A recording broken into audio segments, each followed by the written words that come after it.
Boa noite a todos.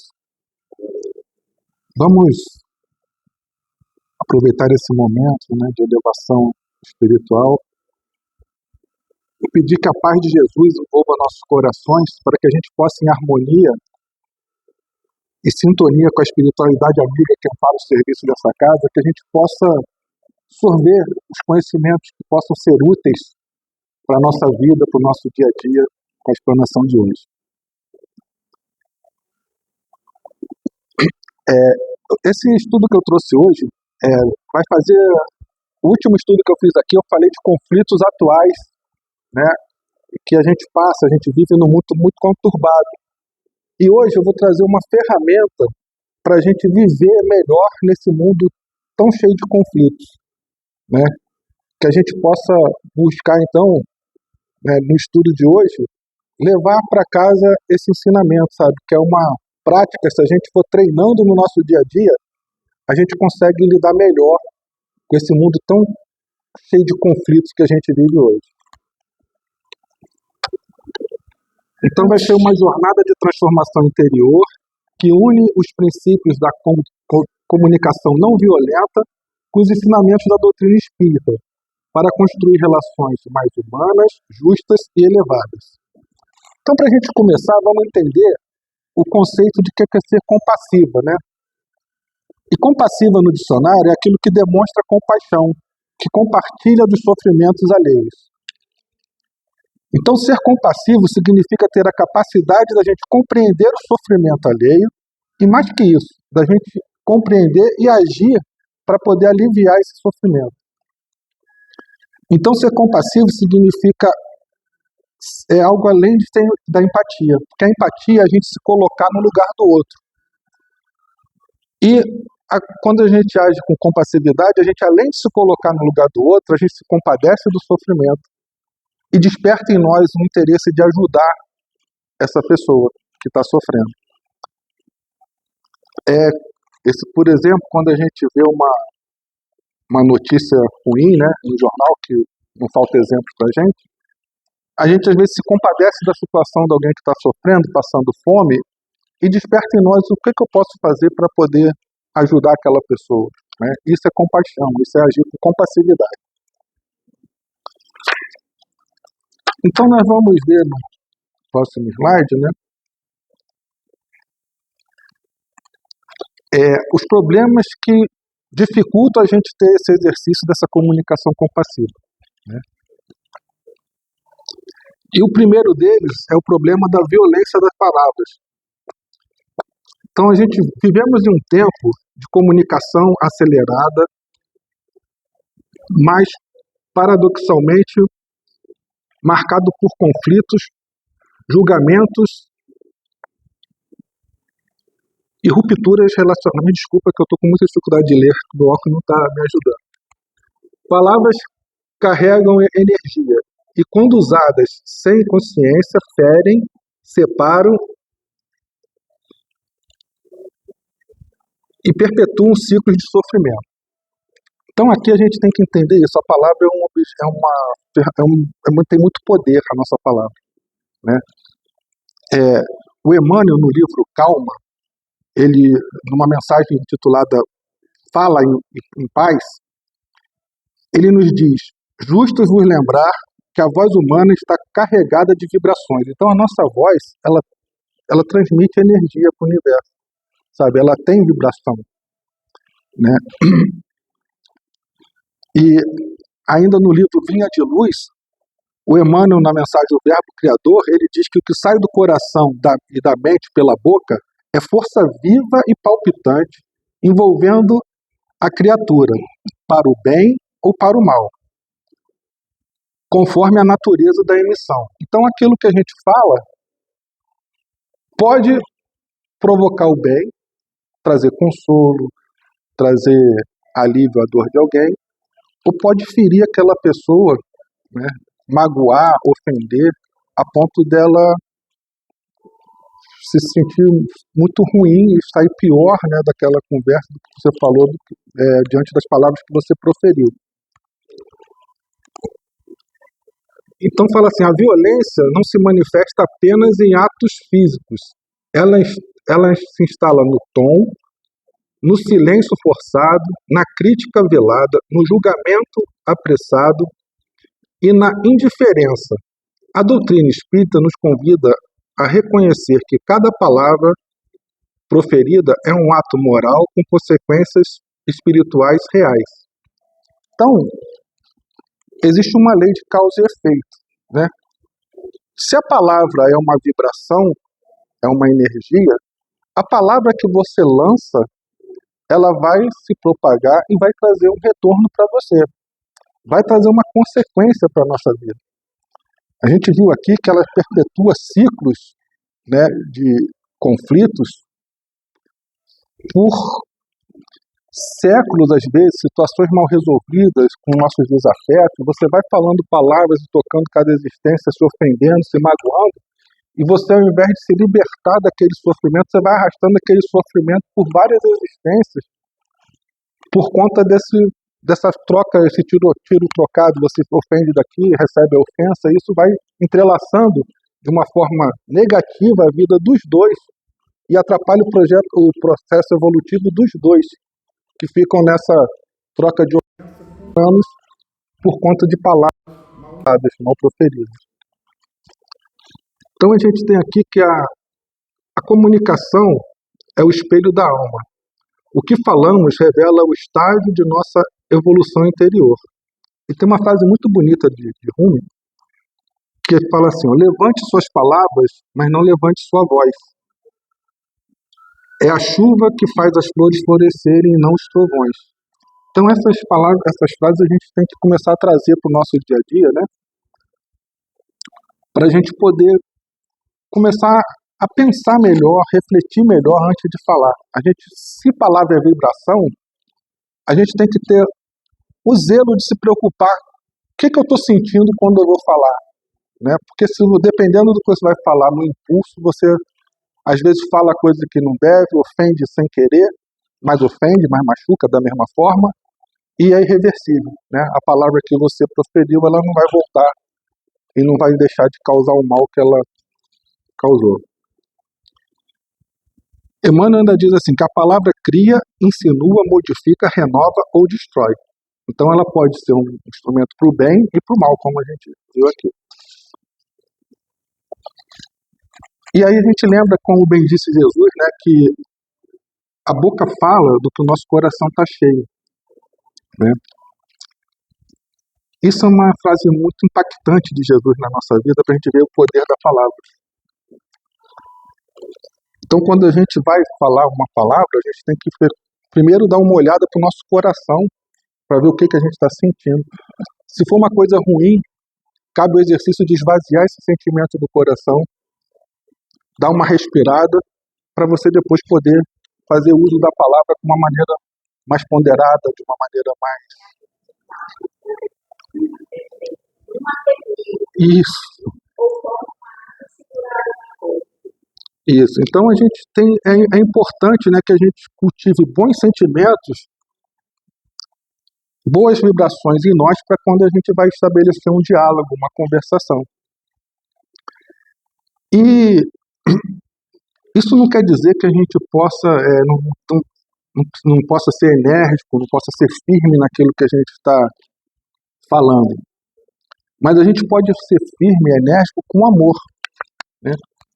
Quem costuma ler livro da literatura espírita, né, as obras de André Luiz, por exemplo, toda vez que um espírito superior vai dar uma orientação para alguém que está lá na colônia espiritual com ele, a gente vai ver que eles são firmes, eles colocam as verdades, mostram os erros que as pessoas estão, educam, mas educam com muito amor, com muito respeito, de uma forma que aquilo marca, emociona a pessoa que está recebendo a mensagem e surte o efeito que deseja.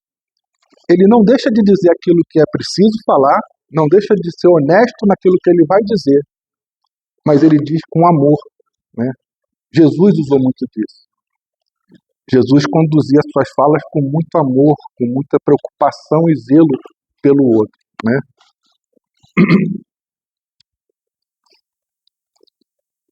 Então a gente precisa ser mais vigilante quanto a esses sentimentos que a gente vai expressar através da nossa fala. No capítulo 9 do Evangelho segundo o Espiritismo, que é bem-aventurado aqueles que são mansos e pacíficos,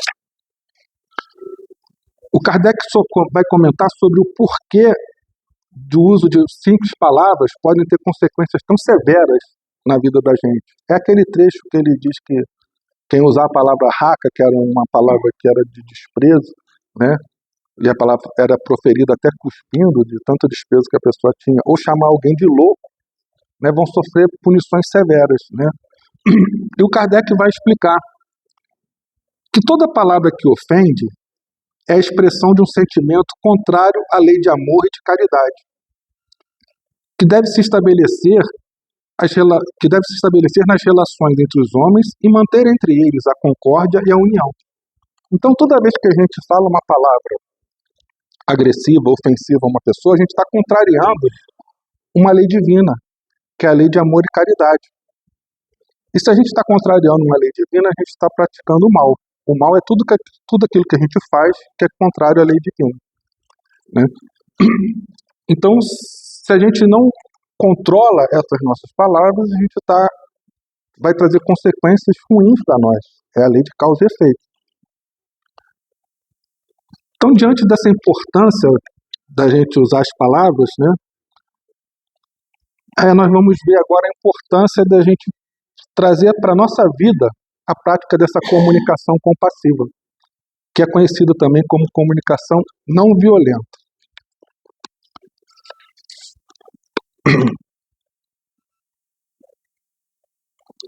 Então, a comunicação compassiva, amplamente conhecida como comunicação não violenta, é uma abordagem focada em estabelecer conexões empáticas e resolver conflitos de forma pacífica, desenvolvida pelo psicólogo Marshall Rosenberg.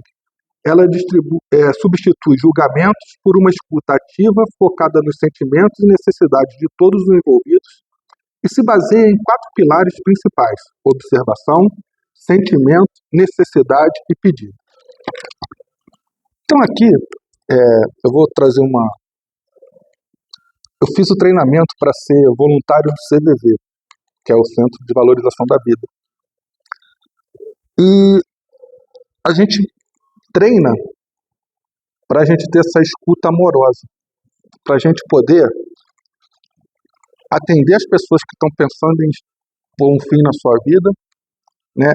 E saber ouvir, acolher essa pessoa com amor, porque o que ela está precisando é disso, é dessa atenção, né? E um dos treinamentos que a gente faz é a gente aprender essa comunicação não violenta. É a gente aprender a não julgar as pessoas, não partir de conceitos pré-estabelecidos, né? A gente ter respeito, a gente observar e entender a necessidade que não está sendo atendida daquela pessoa que está levando ela a cometer aquilo, né? Uma frase que a gente tem que trazer é: toda pessoa que está atacando alguém, que fere alguém, essa pessoa, normalmente, ela está muito ferida. E são esses olhos que a gente tem que começar a ver, sabe? Aquela pessoa, ela está precisando muito de uma atenção, ela tem muita necessidade de ser ouvida e se sentir acolhida, e não se sentir excluída, para ela poder encontrar o caminho que todos nós temos dentro de nós, a tendência para o bem. A nossa essência é divina. Ninguém nasceu para ser mal. A gente nasceu para progredir e se aproximar da angelitude. Então, se a gente está insistindo em fazer coisas ruins, é porque a gente está ainda muito carente, né, de poder, de algumas atenções, de algumas olhares melhor do mundo para nós e de nós para nós mesmos, para que a gente encontre essa paz, essa luz dentro da gente, que a gente possa retomar o caminho, né, que vai nos aproximar de Deus, sem com o mínimo de sofrimento possível, de acordo com as nossas escolhas, né?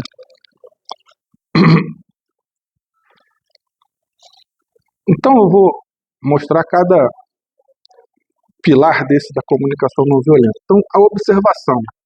A observação é descrever o que está acontecendo de forma neutra, sem julgamento ou avaliações.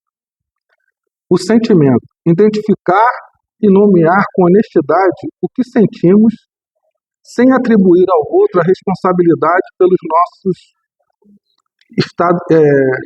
estados interiores. Isso aí é uma outra coisa que a gente precisa compreender. Uma pessoa te ofende, pode despertar raiva em você e você querer partir para a agressão física ou verbal com aquela pessoa. Mas você não pode justificar o ato de você partir para essa atitude, falar que a culpa foi do outro. O que o outro fez foi só um estímulo de um sentimento que está dentro de você. Está dentro de nós essa agressividade, essa violência, esse sentimento primitivo. Ainda está dentro de nós e a gente não conseguiu ainda se libertar dele. Então, se alguém se sente ofendido e parte com uma reação, independente da proporção que vai ser essa reação, é porque esse sentimento é dela. A responsabilidade pela atitude é nossa. Né? O que o outro fez foi só um estímulo, um gatilho para a gente agir daquela maneira. Porque senão seria muito fácil. A gente botaria a culpa de tudo no outro. Né? Todo comportamento meu fora da conduta de acordo com a lei de Deus, eu botava a culpa que o outro está me atrapalhando, o outro não me deixa evoluir. E essa é a nossa tendência, né? A gente quer terceirizar a culpa. É muito mais fácil você falar, se meu chefe fosse melhor, se minha esposa fosse melhor, se eu tivesse um parente melhor, eu seria uma outra pessoa. Mas o que precisa ser melhor é você, é a maneira como você se relaciona com essas pessoas. Né? Então, Marshall, né, ele é um psicólogo, e ele, através de um estudo de religiões comparadas, ele, por exemplo, usou da pedagogia de Paulo Freire, pegou ideias de Gandhi, né? E ele descobriu que a linguagem, as palavras, têm um papel crucial na conexão e desconexão do ser com sua essência, com a sua natureza compassiva. A nossa natureza é compassiva. Então aqui, por que ele fez estudos nas religiões? Porque a religião, na essência da palavra, é aquilo que nos reconecta com Deus. Então, se a gente, fazendo uso, e nós, eu vou falar uma coisa, que Jesus, que foi o nosso modelo e guia, ele não era religioso, porque ele não se desconectava tempo algum de Deus. Então, ele estava sempre em comunhão com o Pai. Ele não se desligava, então ele não precisava se reconectar com Deus. Nós precisamos da religião, porque através do mau uso das nossas palavras, a gente consegue se desconectar dessa nossa essência. E a gente se desconecta dessa nossa tendência para o bem, da nossa essência divina. Então a gente precisa, né, de fazer uma prece, fazer uma oração, para que a gente mude essa nossa vibração, para a gente ser mais receptivo a esse amor que vem do alto. Então, para Marshall, o que gera violência é um certo modo de pensar e comunicar baseado em estruturas de dominação que define quem é superior ou quem é inferior, quem é normal ou anormal, numa linguagem centrada em julgamentos, culpas, exigências, ameaças e medo. Essas formas de comunicação, elas visavam sempre a dominação, a submissão, né? a fazer uma obediência forçada. Isso foi muito usado para a dominação dos povos, até de igrejas, né? Isso usava essa linguagem. E isso, essa forma de gerar violência, isso acaba gerando exclusões. Porque daí vem preconceito, daí vem a gente não aceitar o que o outro pensa em matéria de política, não aceitar a orientação sexual que a pessoa tem. A gente começa partindo de várias ideias preconcebidas, julgamentos, a gente começa a excluir, né, do nosso convívio aqueles que são de uma mesma família, porque a gente é filho do mesmo pai. E a gente começa a perder, então, a nossa condição de filho de Deus, que quando você exclui alguém desse relacionamento, você está excluindo o seu irmão, um filho de Deus, então você está se excluindo também dessa paternidade, né, assim, para você. Você não está assumindo a condição de filho de Deus e o olhar para o outro como um filho de Deus.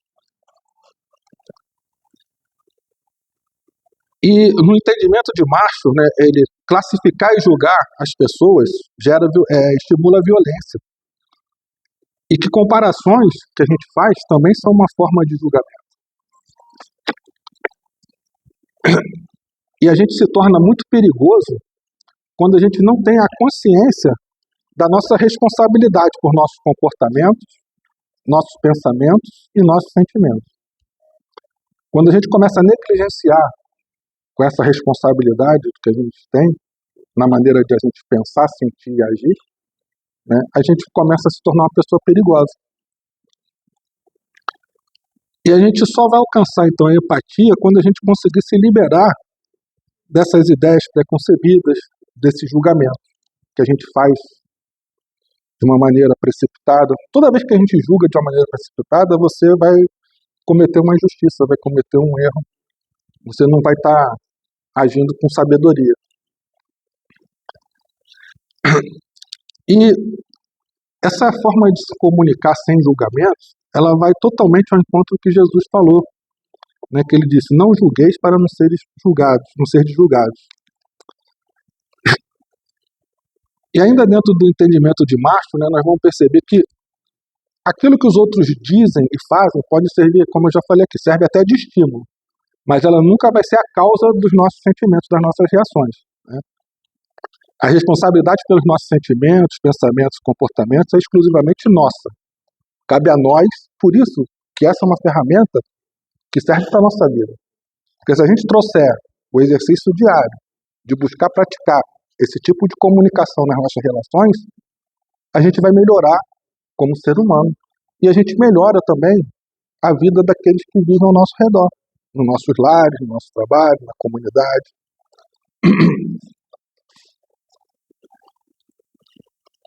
Então, a gente pode compreender que a comunicação não violenta, ela nos ensina a perceber cuidadosamente os comportamentos e as necessidades não atendidas que estão nos afetando, nos levando a agir por muitas vezes de forma violenta.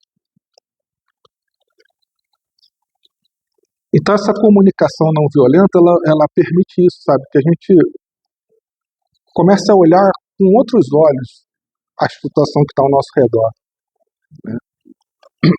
Ela contribui para melhorar a nossa forma como falamos, como ouvimos as pessoas, e além de nos ajudar a nos expressar de uma maneira mais honesta, com mais clareza, sem exigências e sem julgamentos.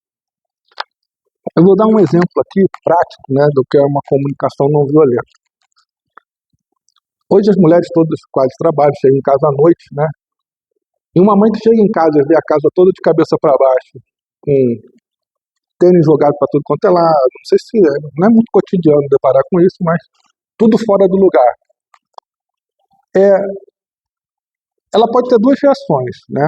A primeira é explodir, começar a gritar com todo mundo, e aí estabelece o caos na casa, porque apesar das pessoas reconhecerem que estão erradas, ninguém vai aceitar aquele tipo de exclusão, aí vai começar um contra-ataque, né? Vai começar a querer mostrar que onde que está errado, por que não fez, querer se justificar. Isso gera o caos. Ou ela pode chegar, né, observar aquela situação, e ao invés de ela explodir, ela falar assim para os filhos: meus filhos, eu fico muito irritada quando eu vejo essa desorganização aqui. Será que vocês podiam colaborar com cada um organizar a casa, porque esse espaço que a gente divide é nosso? Né? É uma maneira diferente dela colocar a situação. Ela observou a situação, ela mostrou a necessidade dela de viver num ambiente organizado, essa é a necessidade não atendida, né? Ela mostrou o sentimento dela, que é um dos pilares da comunicação, que é a irritação, quando ela se depara com aquela desordem, e ela se irrita porque é uma necessidade de todos nós que a gente convive no mesmo ambiente, né? Um ambiente organizado ele é melhor para todo mundo, não só para aquela mãe que chegou em casa. Então é uma maneira diferente de você se comunicar sem gerar o caos, né?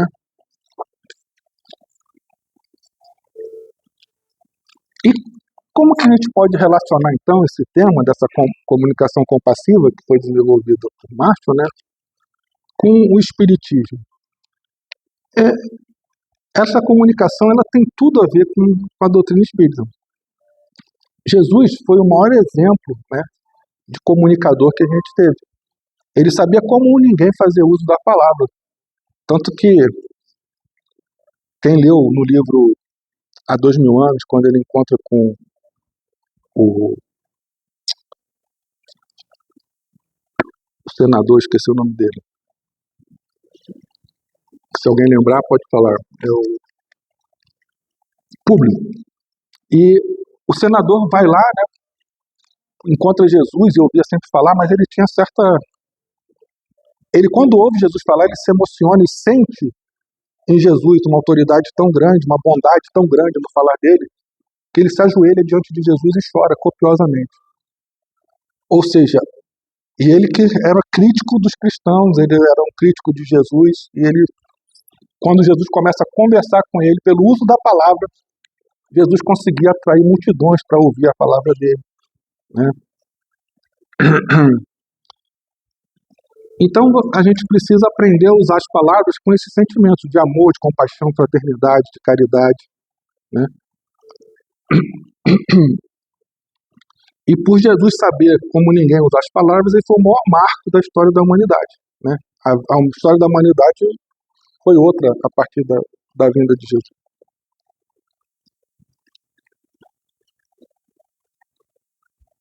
Então, trazendo aqui uma comparação, né, entre essa comunicação não violenta e a doutrina espírita, a gente vai ver na comunicação não violenta, desenvolvida por Marshall Rosenberg, a CNV parte do pressuposto de que todo ser humano possui compaixão. É aquilo que eu falei. Todos nós temos essa tendência para o bem, né? Ninguém veio sem essa tendência, sem essa destinação para o bem. Agora a gente tem o livre-arbítrio, as escolhas são nossas, e a gente que vai fazendo escolhas melhores ou piores e atrasando ou adiantando a nossa evolução, né, dependendo das nossas escolhas. Então, todo ser humano possui compaixão natural e que a violência é uma resposta às necessidades não atendidas, como a gente já viu aqui.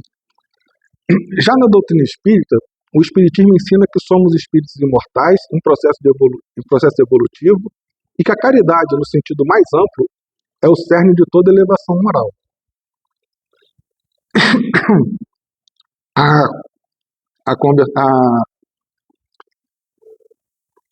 A CNV, né, ela usa a empatia como método, responsabilidade pelos próprios sentimentos, como a gente já falou aqui, e o diálogo como construção coletiva, respeito à dignidade humana e universal.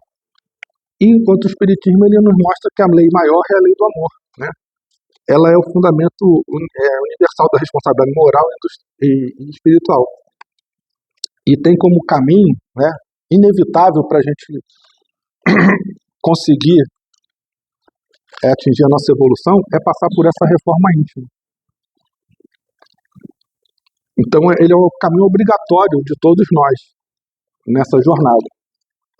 E essa reforma exige muito desse exercício que a gente está propondo aqui.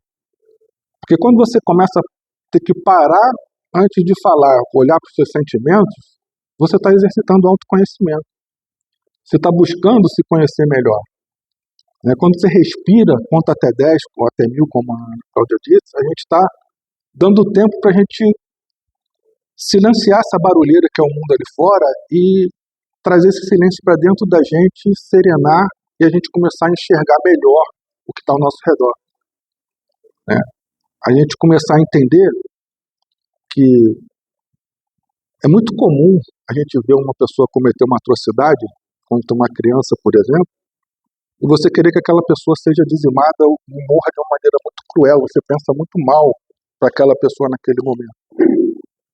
Mas assim como você tem que se compadecer pela criança que sofreu o mal, você tem que se compadecer pelo que praticou aquele mal. Porque seu irmão também é filho de Deus e ele está buscando, da mesma forma, encontrar esse amor que está latente dentro dele. É aí que a gente começa a ter que ampliar a nossa reflexão sobre o olhar que a gente lança para o ser humano. Porque aí a gente vai falar diferente, a gente vai aprender a ouvir diferente, a gente vai ter mais tolerância, mais indulgência, vai ser mais benevolente. e vai ter mais capacidade de perdão, que são as características fundamentais para a gente praticar a caridade. Então a gente tem que começar a se policiar contra isso, né? Lembrando também que as leis de causa e efeito ela é uma lei justa, a causa e efeito é uma lei justa e pedagógica. É através da causa e efeito que a gente é educado, que a gente aprende. Se a gente promove o mal, a gente vai receber esse mal de volta, vai sofrer, passar por um processo doloroso, mas de educação, de aprendizado. Então vamos para a reforma íntima, o ponto de partida insubstituível. A doutrina espírita é categórica, não há transformação do mundo externo sem transformação interior do indivíduo. Então, se a gente quer... Isso acontece muito no final de ano, né? Chega o final de ano, todo mundo quer um mundo melhor, né? A gente começa a fazer um monte de planos. Só que a gente espera o mundo melhorar sem se esforçar para ser melhor para esse mundo, né? E o único esforço que a gente tem capacidade de fazer é a gente melhorar a nossa atitude para o mundo. Não adianta você torcer para ser eleito fulano, para ser eleito ciclano. Não adianta você torcer para acabar a guerra em tal lugar, para você achar que isso vai proporcionar paz para você. O que vai proporcionar paz para você é se você tiver serenidade, tiver essa paz interior e ser um instrumento de paz para o mundo. É assim que a gente vai construindo.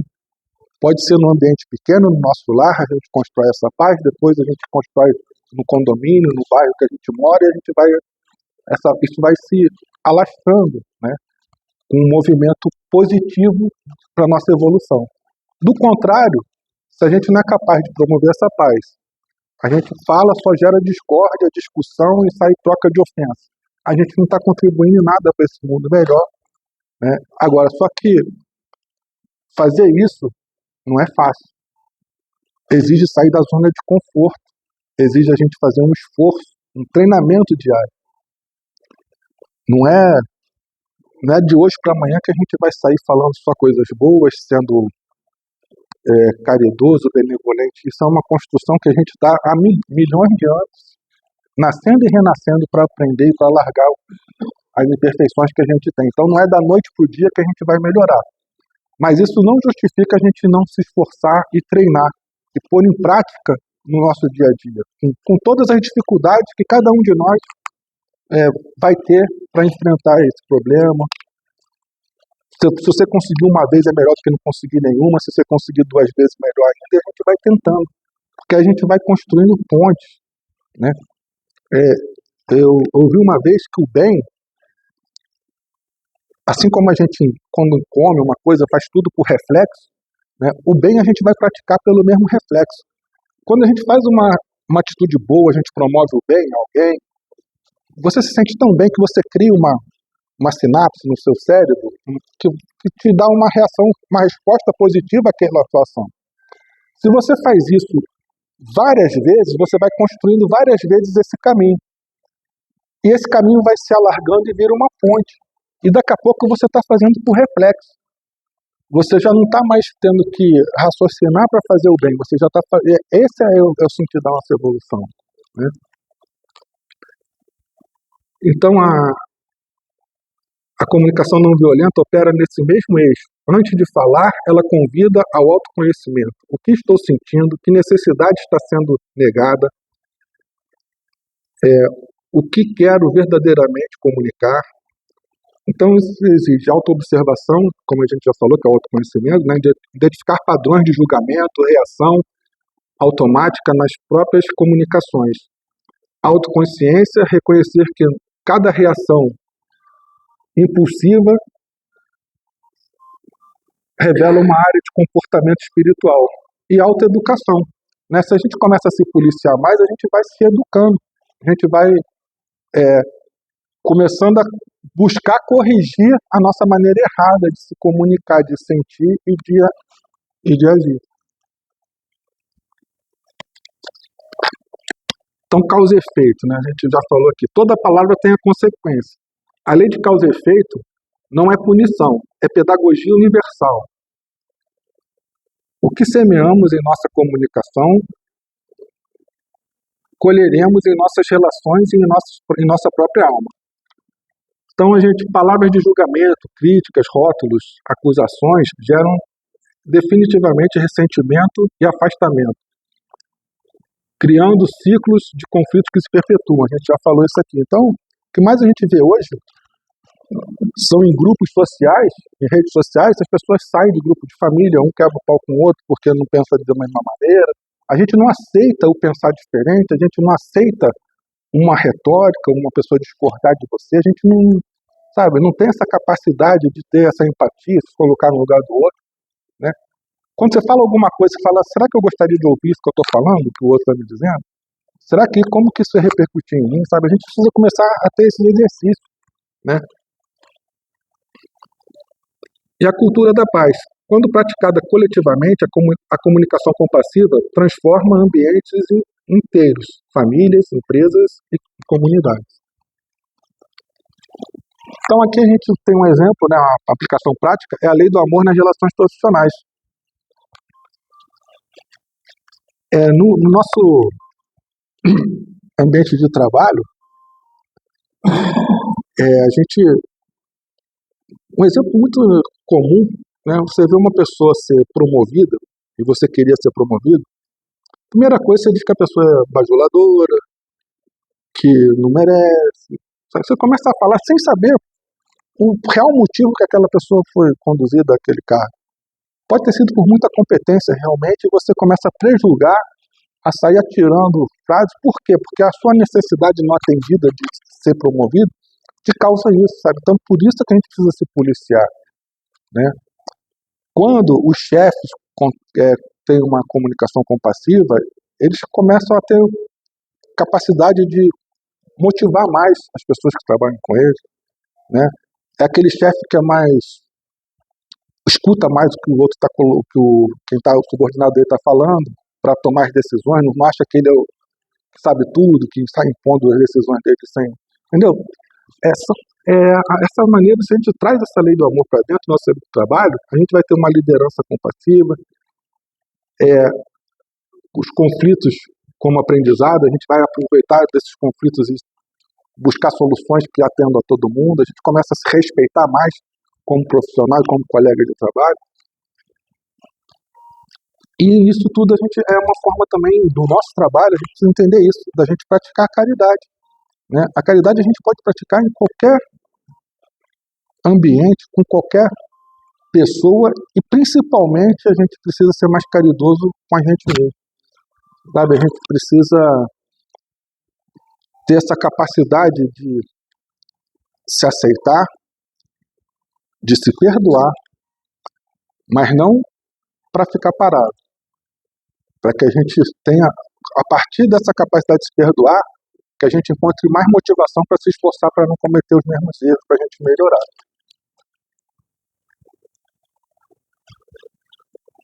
Então, o caminho da paz, da teoria à ação cotidiana. Aqui são mais dicas que a gente pause antes de falar. O espaço entre o estímulo e a resposta é onde reside a nossa liberdade moral.